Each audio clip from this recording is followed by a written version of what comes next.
কুণাল ঘোষ তৃণমূলের নেতা, দিলীপ ঘোষ বিজেপির নেতা, সুকান্ত মজুমদার বিজেপির নেতা, আর ওখানে এক আরএসএস এর নেতা ছিল, এক জায়গায় বসে কেক কাটছে।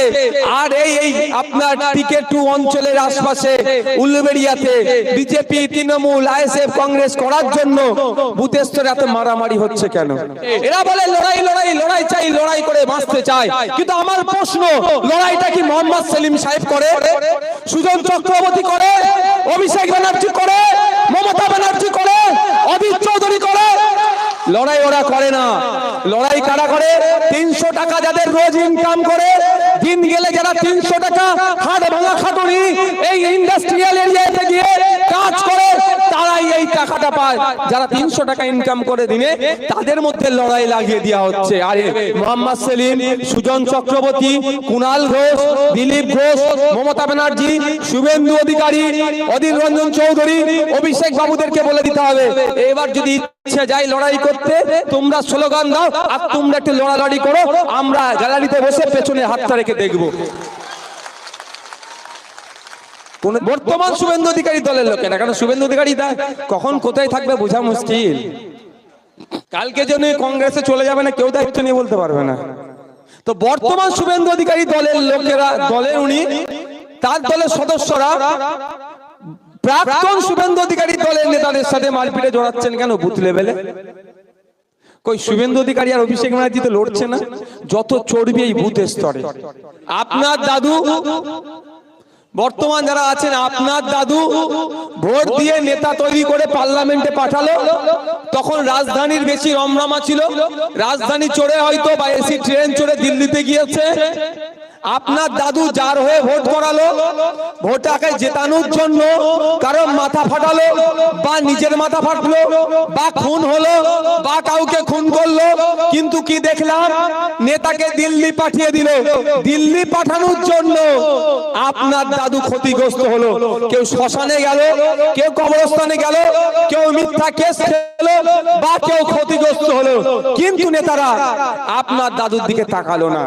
বছরে খুব বেশি হলে একদিন এসে মারা যদি যায়, ছবিতে মালা লাগিয়ে অমুক অমর রহে বলে ছেড়ে দিল।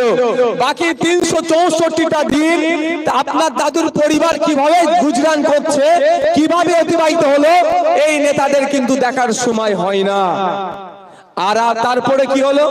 আপনার বাবাদেরকে দায়িত্ব দিল, অমুককে পার্লামেন্টে পাঠাতে হবে, অমুক এসে যাবে, ওকে হারাতে হবে, ওকে জিতাতে হবে। আপনার আব্বারা, আপনার বাবারা বললে, দাদা তো আমার কাঁধে হাত দিয়ে আমাকে দায়িত্ব দিয়েছে, এই দায়িত্ব তো আমাকে পালন করতেই হবে। দাদার জন্য মারামারি করে আগে কে মরতে পারে তার রেসারেসি এখন আপনার বাবাদের মধ্যে ঢুকিয়ে দিয়েছিল। একইভাবে খোঁজ নিন, আপনারা দেখুন আপনার বাবাদের, এই ভাই চুপ করতে হবে, আপনার বাবাদেরকেও শুধু নেতাদের জন্য মারামারি হানাহানি করিয়ে কেউ কবরে গেল, কেউ জেলে গেল, কেউ শ্মশানে গেল, কারো ক্ষতি হলো, কেউ মিথ্যা কেসে জেল খাটলো, বা কেউ দাদার জন্য মারতে গিয়ে ধরা পড়ে গিয়ে সেও জেল খাটলো। আর নেতারা নেতা সেজে দিল্লি চলে গেল। এখন আমাদেরকে করার চেষ্টা করছে। আমি আপনাদের বলবো, একটু সজাগ হন, সতর্ক হন। এখন অন্তত আমাদের হাতে অ্যান্ড্রয়েড সেট আছে, আর নয়, আর মারামারি হানহানি নয়। নেতার হয়ে মারামারি করব, আর নেতা এসে রুমে বসে অন্য নেতার সাথে গল্প করছে। দেখেননি আপনারা? সুজন চক্রবর্তী, কুণাল ঘোষ, দিলীপ ঘোষ এসি রুমে বসে গল্প করছে। কুণাল ঘোষ তৃণমূলের নেতা, দিলীপ ঘোষ বিজেপির নেতা, সুকান্ত মজুমদার বিজেপির নেতা, আর ওখানে এক আরএসএস এর নেতা ছিল, এক জায়গায় বসে কেক কাটছে। আর এই আপনার টিকেট 2 অঞ্চলের আশপাশে উল্লুবেড়িয়াতে বিজেপি, তৃণমূল, আইএসএফ, কংগ্রেস করার জন্য বুথ স্তরে এত মারামারি হচ্ছে কেন? এখন একটু সজাগ সতর্ক হন। নেতারাদেরকে দিল্লি পাঠাতে চাইছেন, পাঠান, কিন্তু নেতাদের জন্য এই মারামারি হানাহানিতে জড়িয়ে পড়বেন না। ক্ষতিগ্রস্ত দিনের শেষে নেতারা হচ্ছে না, হচ্ছে কে? আপনারা। আপনি আমাদের পরিবর্তে অন্য কাউকে ভোট দিতে পারেন, জোর আমরা করব না, কিন্তু অনুরোধ এটাই, ভোটের জন্য পাড়া প্রতিবেশীর সম্পর্ক নষ্ট করবেন না, ভোটের জন্য বিভাজনের রাজনীতিতে পা দেবেন না, ভোটের জন্য আত্মীয়তা সম্পর্ক নষ্ট করবেন না। ভোট আসবে যাবে, এই ভোটের জন্য মারামারি হানাহানিতে জড়াবেন না। অনেক লড়িয়ে দেওয়া হয়েছে আপনার দাদুকে, অনেক লড়ানো হয়েছে আপনার বাবাকে, এখন আপনাকে লড়ানোর চেষ্টা হচ্ছে।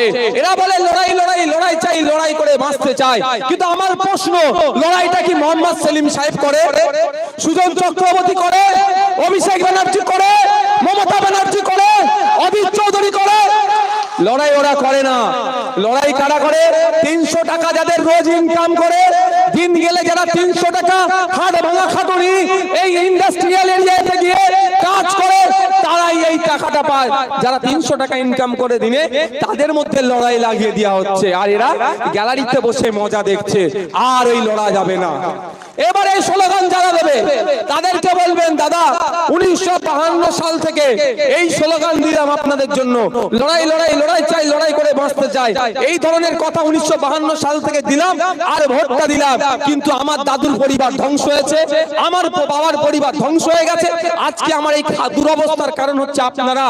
আমি আমার পরে প্রজন্মকে, অর্থাৎ আমার ছেলেরা এই যে দুরবস্থার সম্মুখীন হোক, এটা আমরা হতে দেব না।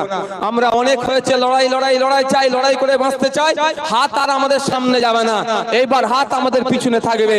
মোহাম্মদ সেলিম, সুজন চক্রবর্তী, কুণাল ঘোষ, দিলীপ ঘোষ, মমতা ব্যানার্জি, শুভেন্দু অধিকারী, অধীর রঞ্জন চৌধুরী, অভিষেক বাবুদেরকে বলে দিতে হবে, এবার যদি ইচ্ছে যাই লড়াই করতে, তোমরা স্লোগান দাও আর তোমরা একটু লড়ালড়ি করো, আমরা গ্যালারিতে বসে পেছনে হাতটা রেখে দেখবো।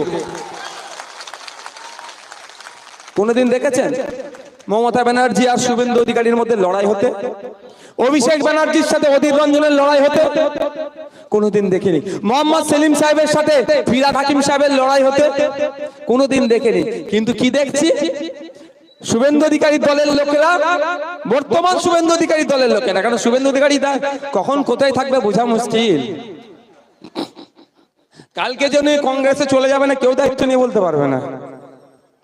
তো বর্তমান শুভেন্দু অধিকারী দলের লোকেরা, দলের উনি, তার দলের সদস্যরা প্রাক্তন শুভেন্দু অধিকারী দলের নেতাদের সাথে মারপিটে জড়াচ্ছেন কেন বুথ লেভেলে? কই শুভেন্দু অধিকারী আর অভিষেক ব্যানার্জি তো লড়ছে না, যত চর্বি এই বুথের স্তরে। আমি অনুরোধ করব আপনাদেরকে, যাকে যার ভালো লাগবে ভোট দেবেন, যার ঝান্ডা যাকে ভালো লাগবে নিয়ে ঘুরুন, অমুক দাদা জিন্দাবাদ, অমুক দিদি জিন্দাবাদ, আমার কোনো অভিযোগ নেই।